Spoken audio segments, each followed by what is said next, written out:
to check for their comprehension. We also did a poetry station, a writing station, and a listening station. My tier 2, if you go to the middle one, they needed to get on iStation for about 60 minutes. So what I did was I implemented 2 times for iStation. So they're doing 1 station per day. Okay, then I have my word work, which I think is important, especially for first graders. And then your listening center and comprehension. And then we go to tier 3. Well, they're the ones that are going to need to do iStation more often.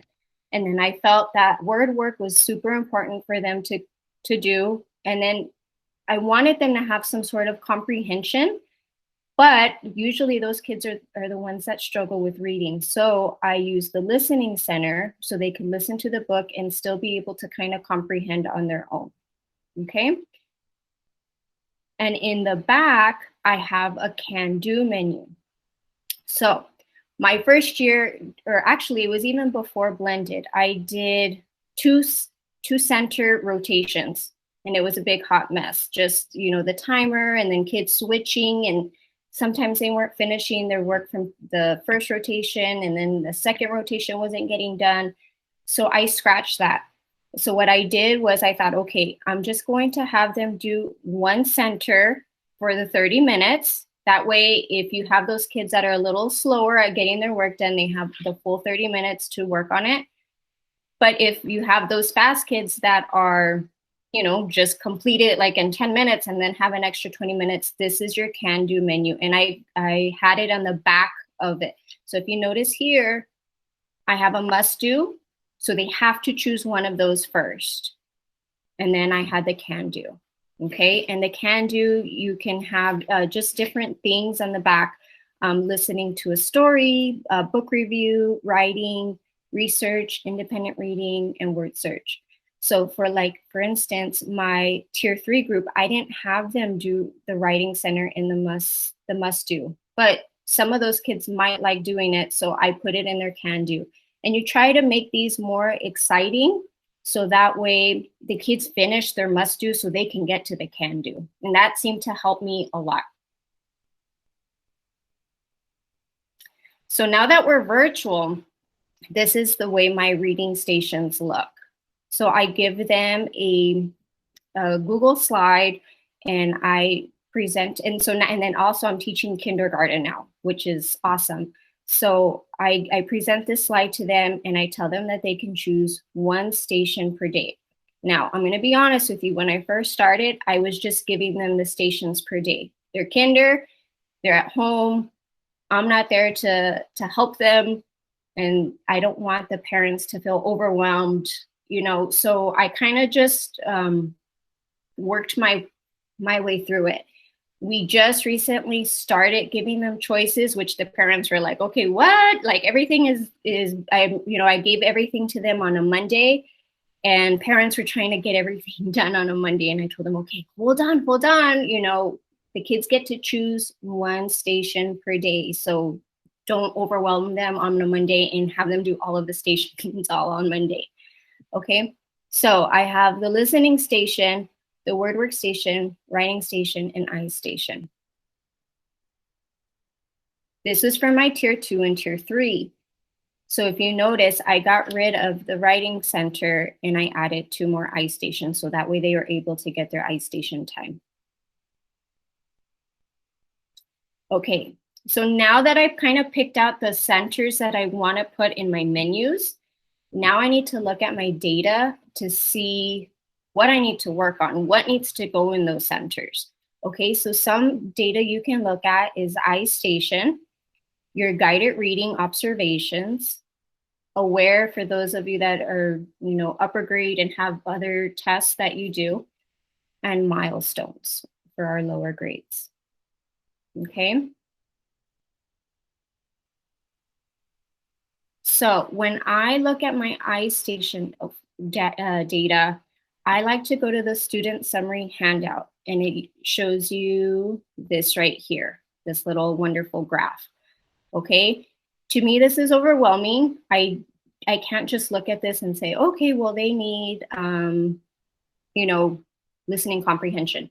I like to individually click on each one and see what they missed. So when I click on it, I'll go to the, it'll show you the months, and then I click on the current month that they tested, and then it will break it down what they chose as their answer.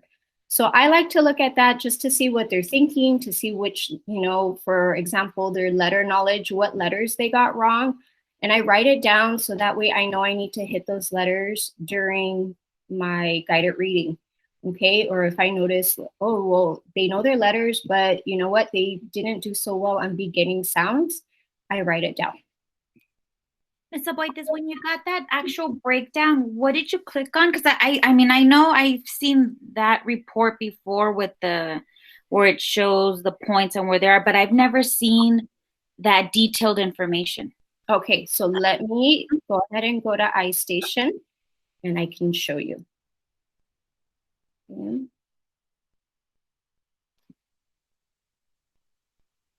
So let me just log in really quick. That's okay. You could tell me later. You can. No. Trust me, we have plenty of time.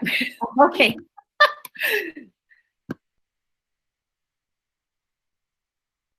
Okay. So what I do is I go to Classroom. And then let's say I'm just gonna go to one of my high kids, okay? So you click on their name, okay? And then it basically, you go here to Student Summary Handout. And I'm sure you can get there a different way. This is just my way of how I get on it. And then it shows you this wonderful, you know, graph. And so I kind of like look, okay, which one did they digress on? Which one are they in the red in? I'm just gonna choose, I'm just gonna choose letter knowledge, okay? I know he didn't digress in there, but I click on it and it takes me just to letter knowledge. And then down here, it shows you the months that they tested. So I'm gonna go ahead and go to December and I'm gonna go to this plus sign. Okay, and this is where it gives you all the information on how they tested. Okay, so here are all the questions that they asked. So it'll tell you, click on letter T, and it tells you that his response was T and he got a score of 1. Okay, if it'll tell you whether they timed out. So that means like maybe they weren't paying attention, maybe they didn't know it. It'll give you a 0 if they, or they'll tell you the answer that they chose and give you a score of 0. So I just like to go through this just to see what they're thinking, to see if they were just messing around and half of it was a timeout. So then that way I know I can have that conversation with them or, you know, see what's going on. Then this helps me to guide my guided reading, and it also helps me to figure out what centers they need. Okay. Thank you. You're welcome. Yes, thank you. Okay. So once I look at all of that data, and honestly, guys, it's not that time consuming. I know it seems like, oh my gosh, I have to do that for every single student. But if you just kind of pick one area, and then kind of click on their answers and see, you can just kind of jot down what they need some work on. So once I do that, then I break up my groups, okay? So tier 3, this would be my little chart. Now I'm not fancy, I don't do an Excel sheet and do it like this. I'm a paper and pencil girl, I just write it and make my own notes, okay? But for the training purposes, I went ahead and made this chart. So I have Jennifer, Beyonce, Bruno, and Santa. They're my tier 3. Okay, when I looked at their data in iStation, I noticed that Jennifer and Santa needed some letter knowledge. Okay, as far as Beyonce and Bruno, they struggled with beginning sounds. Okay, so then I know that I need to work on letter sounds and beginning sounds in my guided reading group, because I don't want to put something in a center that they're still going to struggle with because I didn't teach it, or I didn't, give some sort of intervention to it. So I will create some slides or find something online to help them with their letter knowledge, kind of drill it during our guided reading, during letters and our word work. Then after maybe a week of going through it, I will put it into the center. Here would be a tier 2. So my tier 2, Michael, Jan, Jim, and Pam, I noticed here that they needed some help on rhyming. So I'm going to work on some rhyming in my guided reading, and then the following week I'll put it in a center to see how they're doing. Okay, so now that I've created my chart and I see, okay, tier 1 needs this, tier 2 needs this, tier 3 needs this, now it's time to differentiate our centers. I'm sorry, Ms. Aboites, can you go back to your slide? That one, thank you. This one?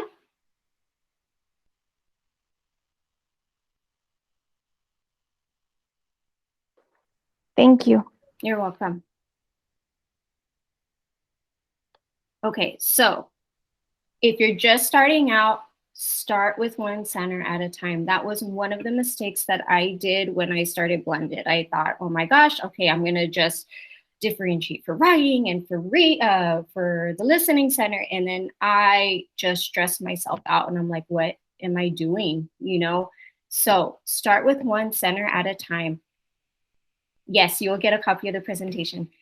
Start with one center at a time, guys. That's probably the best advice I could give you. Don't try to be like Wonder Woman like me and try and do everything all in 1 week, and then you just drive yourself crazy and say, I don't want to do this anymore.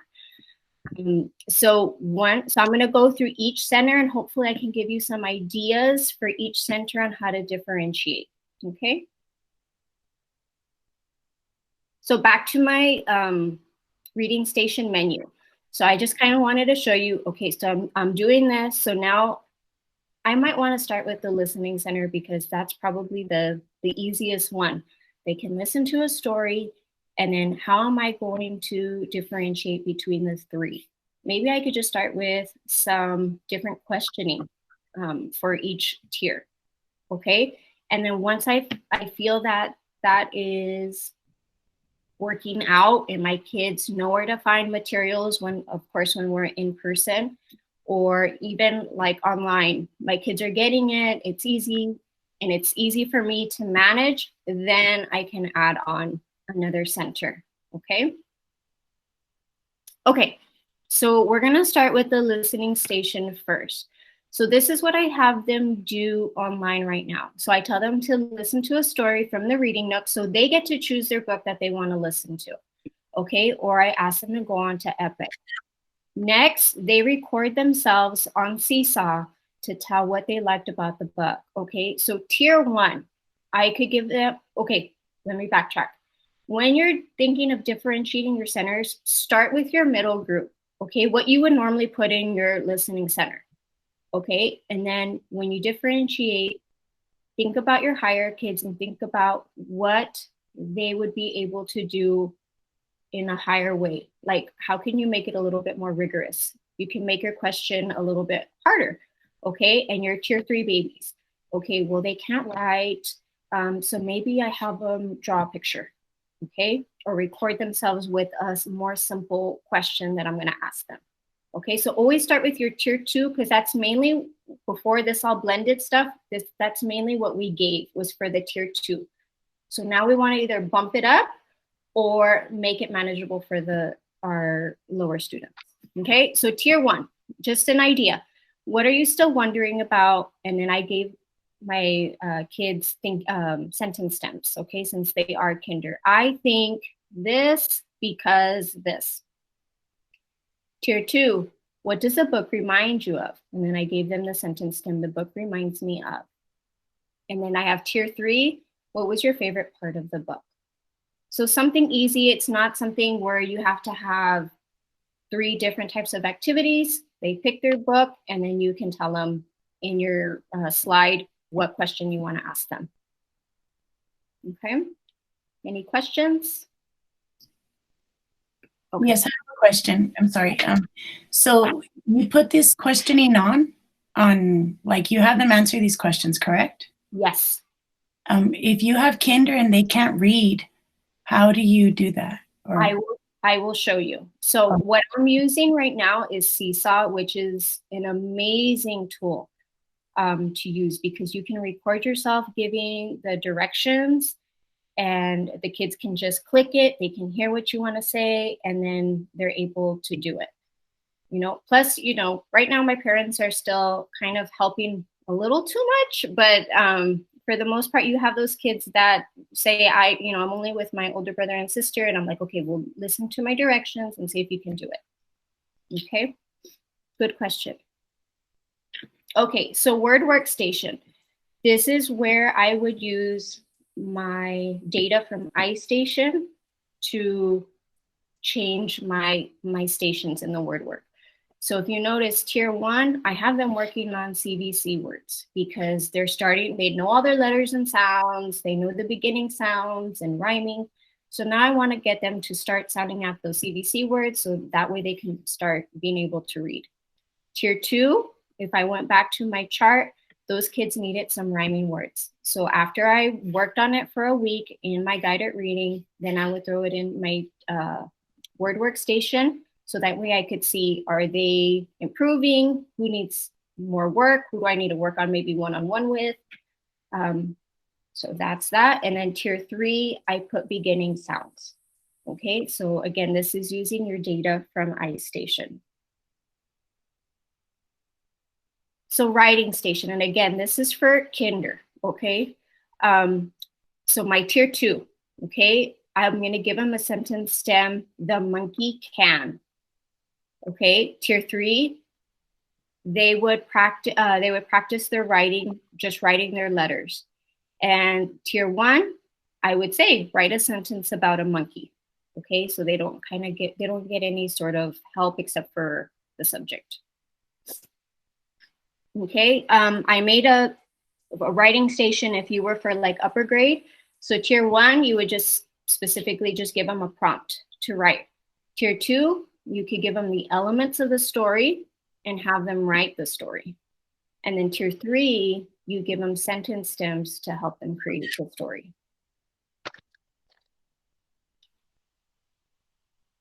Okay, and so I found some, just so you have some visuals. So tier 2, this would be something that you could give, the roll a story. So they're able to roll the character, the setting, and the problem, and then they use that information to make their story. For tier 3, I have these sentence stems here just to help them guide how to start their beginning, how to start their middle, and how to start their end. Okay, and then I have this too for tier 3. If you're going to do an informative piece, it gives them the sentence stems just to help them out on how to get started. Okay, so vocabulary station. Okay, this would be for upper grades. So tier 1, they would have to give you an example and a non-example of the word that you get, or the vocabulary words that you're going over. Tier 2, you're going to use the context clues and identify the context clue used. Tier 3, they would use the context clues or use the dictionary to figure out what the word is. And you could, or you can also just vary the words depending on what your lesson is. Okay, I asked one of my friends in the upper grades to just kind of show what they do in their centers for vocabulary. So this is what she gives her kids for tier 2 and tier 3. So they have the word, the inferred meaning, they use it in a sentence, and then they find the answer, or they find the definition in the dictionary. And then this is what she gives for tier 1. So basically it's the same thing, but now she has that synonym and antonym, kind of that example and non-example. So basically when you're differentiating, you don't want to give your higher kids more work. That's not what it's about. It's just about bumping it up a little bit more. Okay, and then I just put this in. This would be just to help the tier 2 and tier 3 figure out the context clues. And that way they're able to see which one helped them figure out the definition. Okay, so poetry station, if you were for lower grades, tier 1, maybe you could read the poem and then make a connection to the poem. Tier 2, you would just be finding the rhyming words and maybe looking for sight words and circling them. Tier 3, maybe it would be read for them, and maybe they would just be looking for letters, circle the letter F's and circle the sight words, the and I, just depending on what you're working on. For my upper grade kids, tier 1, explain the author's craft. Okay, tier 2, what is the message the author is trying to convey? Tier 3, what are the characteristics of the poem? So basically, they're just finding the characteristics such as stanzas, lines, rhyme, rhythm, alliteration. Okay. Comprehension station. So this is mainly for our upper grades, or even, I started comprehension at first grade, So tier 1, discuss the theme of the story and give reasons. Tier 2, what character traits did the main character have? Give evidence. And tier 3, tell the plot of the story. So again, it's just using the same material or maybe changing up the passages, but it's just a question. So it's not a different activity for every tier. Okay, independent reading station. So tier 1, maybe they could write a book review and record themselves on Flipgrid, and they would have to explain why why I should read this book or not read this book and why. Tier 2, give a connection that you can make and then put it on Flipgrid. And then tier 3 is just retelling the story.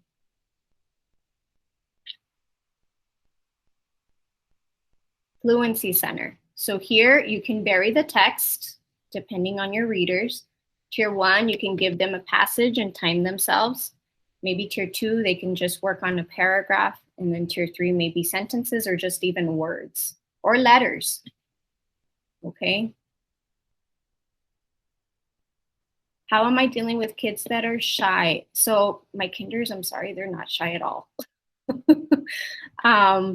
So I think right now they are more comfortable right now being at home, and they're with their families.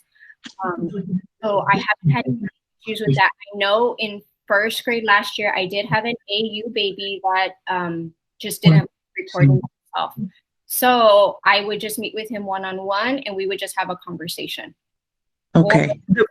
I'm sorry, I didn't mean to interrupt. The reason why I'm saying that, because I love what you're presenting, and I know I teach middle school. So I know that the adjustments can be made for the upper grades. But the thing that we're finding is trying to even get the kids to turn on their cameras or say something. And it's like, okay, we use the chat. In some of the cases, like the slide right before this one with the Fluency Center, when the kids have to respond, do you think it would be appropriate, at least until we can get them out of that, to do like a Google slide or do a Flipgrid? Not a Flipgrid, that's not what I was thinking. Some other kind of media for them to demonstrate that they do understand what it is. Definitely. I mean, you know your kids better than anybody, right? So that might even be an individualization that you could do for that particular student. Okay, he's not going to record himself because he's very shy. So maybe you can individualize his center to say, okay, you know what? How about you do an activity on Google Slides and tell me, type it for me and tell me, so that way you get some sort of feedback from him. Okay. Thank you. I didn't mean to interrupt. Thank you. No, of course. Okay, so where can I get centers? Okay, so where I get my centers, I get them through Seesaw, and I know somebody mentioned it's a paid thing. Yes, it is, but there is a free part of it. So I know 2 years ago, even before my blended time, I tried it out with my first grade students. It was free. They loved it. I put it in one center, so the kids would just show a barcode, get in, they would do the little center, check it, and then I was able to see what they did on my phone. So it's a really great tool. So don't shy away from it. Right now, yes, I ended up paying $130 for the year, but I did it because it's just simply easier for my kinder babies. And I will show you just some of the things that they have. And I just figured, you know what, this is gonna have less headaches for me. Then to me, it was worth the cost, especially during this virtual time. So let me show you. And if you don't use it too much, then yeah, it's definitely something that you can do for free. Okay, so here is my Seesaw account. So I have the journal, and so here it shows like 5 unapproved posts. So I can go and review what the kids are doing and then approve it. If I see that they didn't finish it, I can send it back to them, and it'll take it back to their, I guess, little journal area so they know that they have to do it. Okay, here are some of the activities that I have. Okay, so I just wanted to show you, let me go to my schedules because I already scheduled stuff for next week for their centers. Okay, so I wanted to show you my listening center. Or my writing center, I'm sorry. Okay, so if you notice here, I have a writing center here, and I gave the kids a stem. I see the, and then I gave them pictures that they could pick and write the sentence. Okay, so that was for tier 2. This one would be for tier 1, the elf can, and they have to finish the sentence, and I'm not really giving them any kind of support. Okay, and then I have some kids that still don't know how to write their names. So I have their own little writing station. So that way they're just practicing writing their names. Okay, so if I look here, there are a ton of activities that you can go to and look up.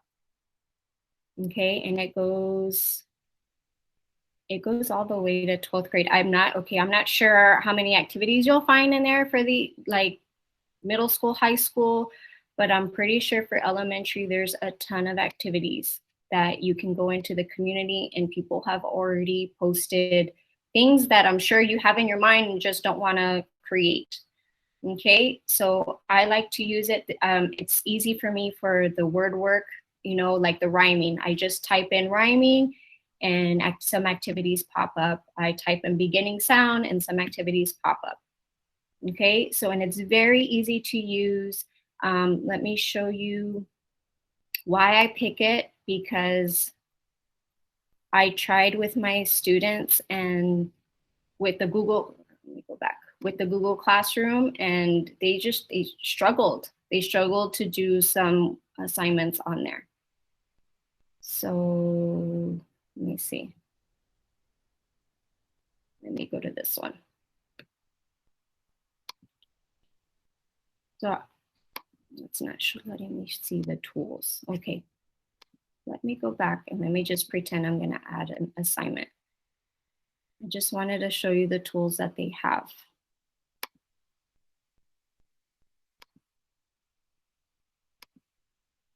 So these are all the tools that they have for the kids. So they are able to add a text box. They're able to record themselves. Okay, so I had Flipgrid at the beginning, and then I had Seesaw, and then, yeah, it was just too much for them. So I thought, you know what?